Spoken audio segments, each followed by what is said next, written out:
Hello everyone and welcome back to another AFK journey video. In this video, we have an updated Supreme Arena defense, which has allowed me to finish in the top 5, not just one day, but 2 days in a row, which is a pretty impressive feat for me in this season because I have a very difficult district. If you guys been following my Supreme Arena progress, you'll know that I very rarely finish in the top 5 this season. Maybe like 5-6 times we've managed to do it, but 2 times in a row this week is really good. We're having some great defense successes as well, and using the same teams, I'm having offense successes against players who normally I would not be able to beat. Okay, now the team formations, I need to give a credit, like Hayata has been attacking me a lot and not winning. However, I took the inspiration from one of the teams from Hayata's first team, and it ended up doing much better for me. Basically, an Iron Nuke team using Lily May instead of Nero. So this is the thing about the Nero comp with Iron. Even though Nero is very foolproof because like it will prevent any enemy Lily May from interrupting your Iron, the problem with it is that then people just don't bring Lily May, they bring a stronger team, and then Nero is kind of wasted because Nero is overall not a great hero. It's just to use him to take the enemy Lily May interruption.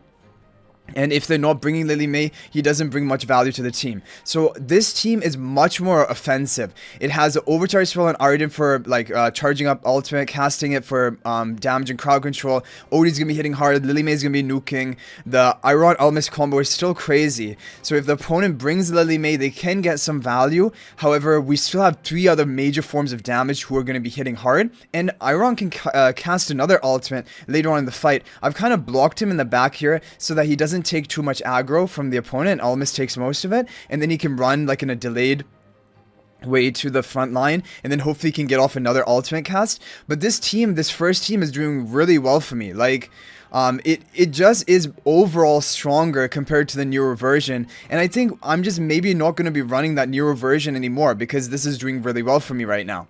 So that's the thing to keep in mind. Like if you're structuring a defense which is overall like it kind of counters more things, it does also come at a price. You're going to be paying the price that even though it counters more things, to other cons which are not running those specific things is overall going to be weaker. But this is strong into a lot of things, but Dunlinger, Lily May are still going to counter it. But yeah, it is overall doing better for me. Team number 2, it is the same team that I showed you guys in the Supreme Arena video. However, we're a change of positioning. Thorin Soul Pacting the Haven is doing better for me to keep her protected, almost guarantee that she can get off her ultimate, because Bonnie and Tassi, they're going to have enough protection from the concealed tile for long enough in the fight. I don't need to soul pack them. The other way you can think about this is you could even put like Haven on the tile and Tassi off of it, because Tassi has a lot of survival. However, if Tassi is on the tile, it increases her damage, number 1.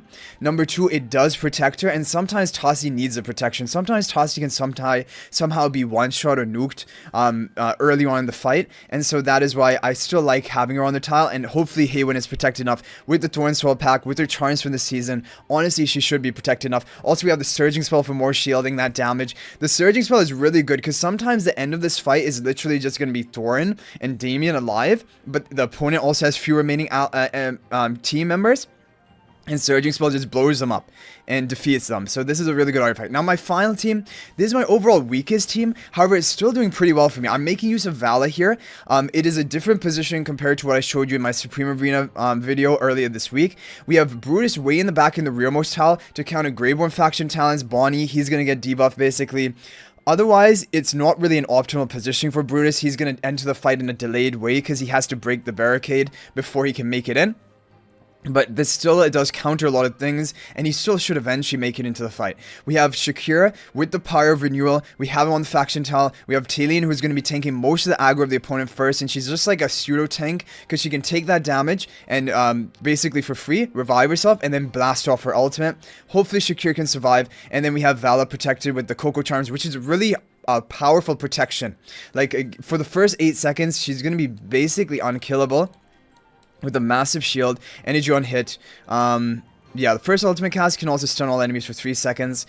Honestly, that I really wanted to have that effect onto Shakira because his ultimate is AoE. The problem with Vala's ultimate is single target. However, still, I think the charm bonus onto Vala is good.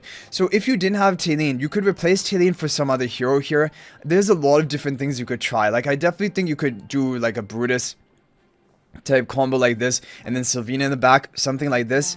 Or you could go for, some people run Freastro with Shakir, trying to go for a more melee comp, and if Shakir can survive and buff up all of your team in the front, that can definitely work. But I would like to go for some more damage threat. Like, I don't know if many people have Velka. It could be something like Scarlita here. Basically, I don't have many good options left, so I don't know exactly what is most fitting. But you can basically come up with another damage source that is a good option, and that is what I would recommend. Basically, because if you don't have an overall, like, maybe really solid team comp, one way to just get wins is by having massive damage. Talene has kill threat, Vala has kill threat, Shakir even has kill threat, and where we have protection as well. And this is with the Storm Strike spell trying to nuke the opponent. So overall, this is my weakest team of all of the three. However, it still is pretty good. Okay, so those are the teams. The formation ID will be in the left. Now I want to show you guys replays to show you exactly how this has been doing. So we attack Snow One, and he is a top ranking player. His base power is 69 billion. He, as you can see, Paragon 4 heroes, and we did attack into Paragon 4, and we did manage to get wins. My third team didn't win. However, he had like kind of a really solid third team. I don't think I would be able to beat that, and honestly, we did pretty well. So we're going to take a look at the first run. Okay, watch this. So this is a Heroic team, but watch, with our nuking potential, with our nuking power, we're going to Iron crowd control them. Lily May's going to nuke them. Look at that burst. That burst at the beginning is insane, and then Arden's going to follow it up very, like, just 5 seconds of the match, casting his ultimate, dealing that AoE damage, controlling them. Heroic cannot even get going, and it's game over. Like, look at that. And the thing is, if I was running Nero here, there's no way I would be able to do the same thing. Like, the Lily May burst, as well as any ultimate denial she can offer, there's huge value behind that. So that was amazing. And so that is how we got, by beating Snow One, we got into the top 5. And then we were able to hold it from a lot of attacks from Kayada. But again, I have to give credit to Kayada for coming, the team 1 was basically, I saw Kayada using that against me, and I was like, let's try it, and then see what happens. And it was doing a lot better for me. So this opponent has a strong team. Almost all Paragon 4 team, Wild is with Iron Almas. But we have our full stall. Not even Paragon Bonnie. Supreme Bonnie. Supreme Plus. And then we have the other Tassi Paragon 2. Who's my major carry. And that is one of the heroes I really recommend. So look at this. So my Haven is still alive. She's invincible, right? My whole team is alive, so we have maximum duration of the concealed tile to protect our team. Doran is taking a beating, but that's fine. He can keep reviving himself. Tassi is triggering her invincibility. We've already killed some of the enemies, and now we have the surging spell. The Tassi is still there on the opponent's side, but now we're coming in with the burst. We're going to be killing. There we go. Tassi's going to get off her ultimate. That should be cleaning up practically everything. And then all that will be left is the opponent Tassi. And they haven't managed to get a single kill on me. Now the Tassi is going to cast her ultimate. But still, maybe we got a bit lucky that she didn't kill my Bonnie there. She could have killed my Bonnie and then begun snowballing to an extent. But we got a lot of kills, so we had way more invincibility procs from on our Tassi compared to theirs. And look at this. Still, the whole team is basically alive somehow. I think we did get lucky here to an extent, but I think also we have a very solid team. This team is doing really well. Okay, just to watch the team number 3, we still did, honestly, it got closer than I expected. Take a look at this. So we have a lot of bursts right from the beginning of the match, right? Talene's going to be their Shooty tank. That's going to buy time for Shakira. If they didn't have a Dunlinger, Shakira would have casted his ultimate, buffing up Brutus, buffing up Talene. We would have had a lot of value here. But the problem is we were denied the ultimate by Dunlinger. But still, even look at this. We still got off a decent amount of damage. Like, Brutus is still tanking, surviving. Talene's almost able to revive herself again. Like, we weren't even close, honestly, to getting the win, but it wasn't as bad as you would think. And now looking at, for example, when Kayada is attacking me, who is lower Paragon upgrade compared to me, I'm over Paragon upgraded. The one team that people are beating is my third team. Like you can see here, they go for Iron Almas combo. They wombo combo my team because my team is weak to that. Like previously I was running Lily May on this third team, but the reason I swapped is because Lily May on this third team, it wasn't doing enough to make this team win. Even if I was running Lily May and Talene, it still would probably lose to a comp that is really well built up. But these other ones, we managed to hold. He went for Iron Almas there. How did we win the third team here? Okay, he was trying to mix and match, trying to distribute his power to get wins on multiple teams, but he was unable to do it. We did lose here. We lost one attack here, and this was when I was running the same team. But I think it is RNG because he tried it again and he didn't manage to clear it. My team number one, yeah, I think the team number one is the weakest to an extent because if they run Nero and they run Lily May, right? Then they're going to prevent my Iron ultimate, but they're going to get their Iron combo off. And they burst my Lily May at the beginning of the fight. That lowers the duration of my conceal effect. And then his OD is just going to work here. But I think he tried it again and we managed to win it somehow. So I want to see that.